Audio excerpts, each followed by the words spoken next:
प्रेक्षक हो नमस्कार. आपण आणखी एका नवीन माणसाला आता भेटणार आहोत. सर तुमचं नाव काय? अमोल भोसले. सर तुम्ही हडपसर मधीलच आहात? हो, मी हडपसरच होतो.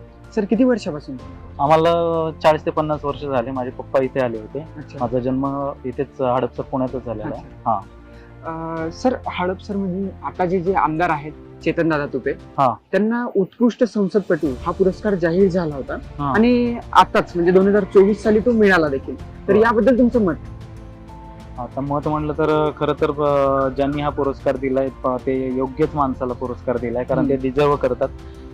कारण आमच्या समोरच्या बऱ्याच अशा गोष्टी आहेत की त्यांनी तळागाळातील लोकांचे जे प्रश्न आहेत ते त्यांनी सोडवले आहेत. वैयक्तिकरित्या त्यांनी तिथे जाऊन त्यांनी सोडवलेले आहेत.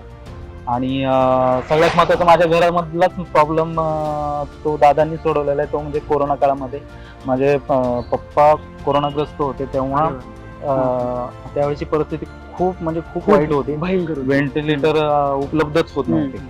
मग तेव्हा मी माझ्या मित्रांना आणि नातेवाईकांना कॉल केले, बरेच इकडे तिकडे व्हेंटिलेटर काय उपलब्ध होतात का, पण कोणच काय मदत करू शकत नव्हतं कारण उपलब्धच होत नव्हते. मग माझ्या एका मित्रांनी सांगितलं की अरे तू हा तुझा जो प्रॉब्लेम आहे तो चेतन दादांना एकदा सांग. आणि खरंच मी तुझं त्यावेळेस म्हटलं चला आपण काय करूयात. मग मी त्यावेळेस फोन केला आणि अर्ध्या तासाच्या आतमध्ये त्यांनी व्हेंटिलेटर अवेलेबल करून दिलं. अच्छा. आमची त्यावेळेस आमच्या घरामध्ये एवढे वाईट सिच्युएशन चाललेली की अक्षरशः म्हणजे मी सगळे होप सोडून दिले होते.